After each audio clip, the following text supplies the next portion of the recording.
नमस्ते छात्रों, आज हम कक्षा 9वीं के सामाजिक विज्ञान विषय में प्राचीन भारत के इतिहास के बारे में जानकारी आपको दे रहे हैं। इस प्राचीन भारत के इतिहास में हम वैदिक सभ्यता के बारे में जानकारी प्राप्त करने वाले हैं आपको। इससे पहले हमने आपको सिंधु सभ्यता के बारे में बताए थे। अब देखिए वैदिक सभ्यता तो ऋग्वेद, यजुर्वेद, सामवेद और अथर्ववेद, ये 4 वेद हैं और एक क्वेश्चन भी पूछा जाता है। प्रकार के होते हैं तो 4 प्रकार के होते हैं, ऋग्वेद, यजुर्वेद और सामवेद। 4 वेद हैं, ऋग्वेद, यजुर्वेद और सामवेद।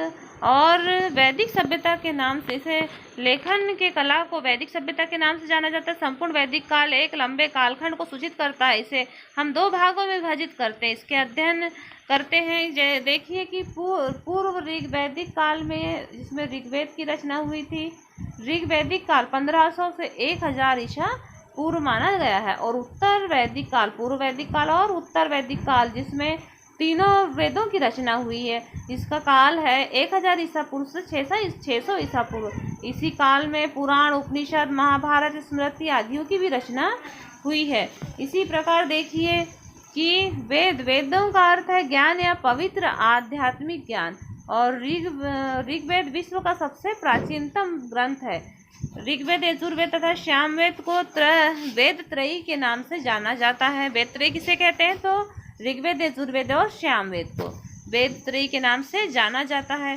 फिर हम देखते हैं सामाजिक जीवन। वैदिक काल का सामाजिक जीवन आर्य जनों से मिलकर बना है। आर्यों के पास हजारों पालतू पशु होते थे। जानवरों के लिए यहाँ चारा पानी उपलब्ध होता था, वहीं ये बस जाते थे। आर्यों का सामाजिक संगठन का मुख्य आधार परिवार या कुटुंब था। परिवार का स्वामी या मुखिया, सबसे वयोवृद्ध यानी सबसे जो बुजुर्ग व्यक्ति है, वो परिवार का मुखिया माना जाता था। और उस समय संयुक्त परिवार की प्रणाली थी, इसमें कई पीढ़ियों के लोग एक साथ रहते थे। वैदिक समाज में वर्ण व्यवस्था प्रचलित थी। वर्ण 4 थे, ब्राह्मण, क्षत्रिय और वैश्य और शूद्र। वे वर्ण जन्मना नहीं थे।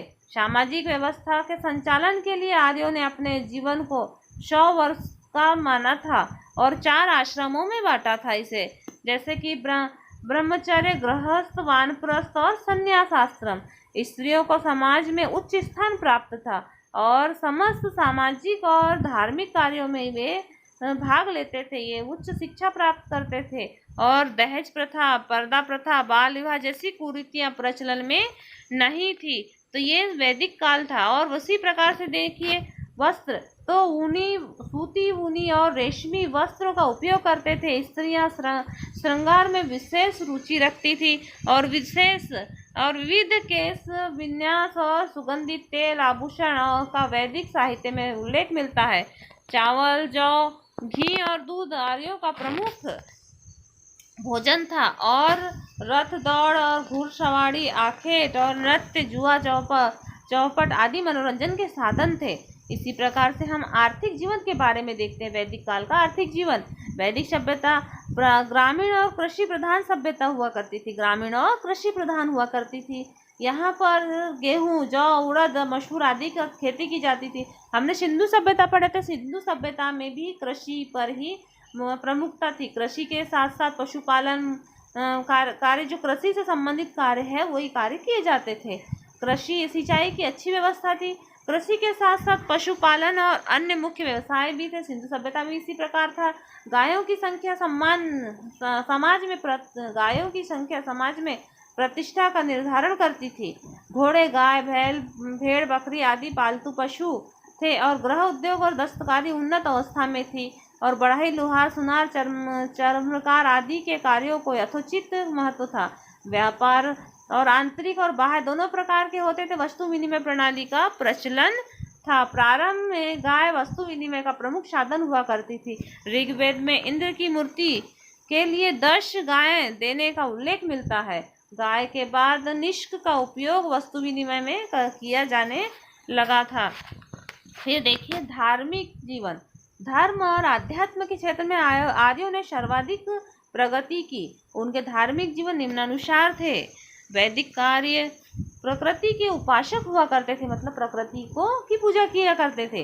वे प्रकृति के विभिन्न स्वरूपों की पूजा करते थे, जैसे कि सूर्य, चंद्रमा और वायु, मेघ, उषा, अदिति आदि प्रमुख देवताओं की पूजा करते थे।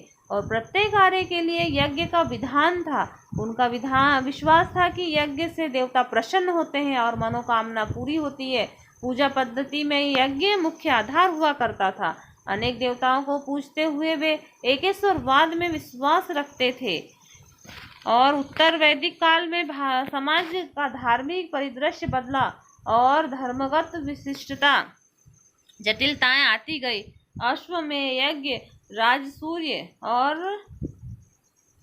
और वाजपेयी जैसे महायज्ञों का संपादन इसी काल में शुरू हुआ।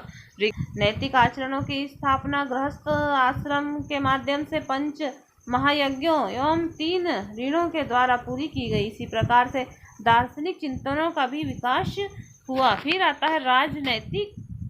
तो वैदिक काल की राजनीतिक व्यवस्था देखिए। वैदिक काल अनेक जन कबीले के रूप में संगठित थे। एक जन में एक वंश और परिवार के व्यक्ति होते थे, मतलब एक पूरा परिवार हुआ करता था।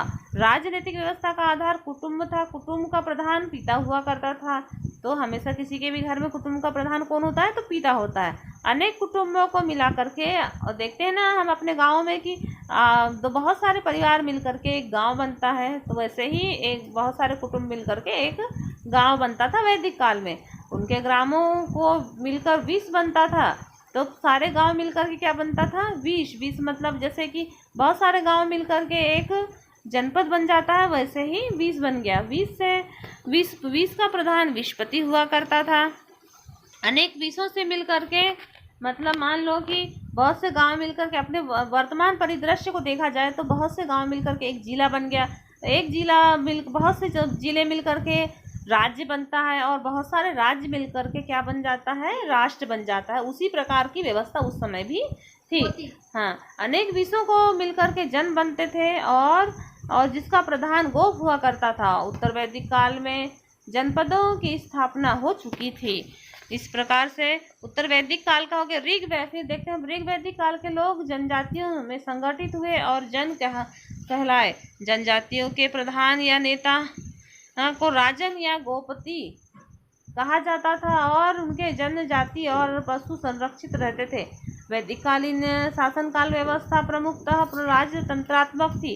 राजा का पद वंशानुगत और पैतृक होता था। उत्तर वैदिक काल में राजा की शक्ति और प्रतिष्ठा में वृद्धि हुई।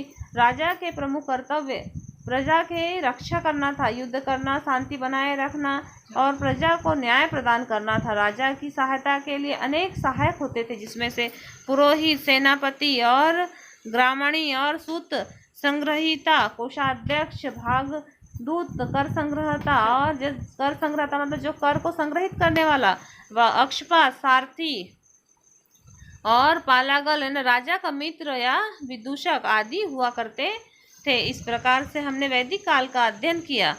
अब देखिए वैदिक काल में सभा और समिति।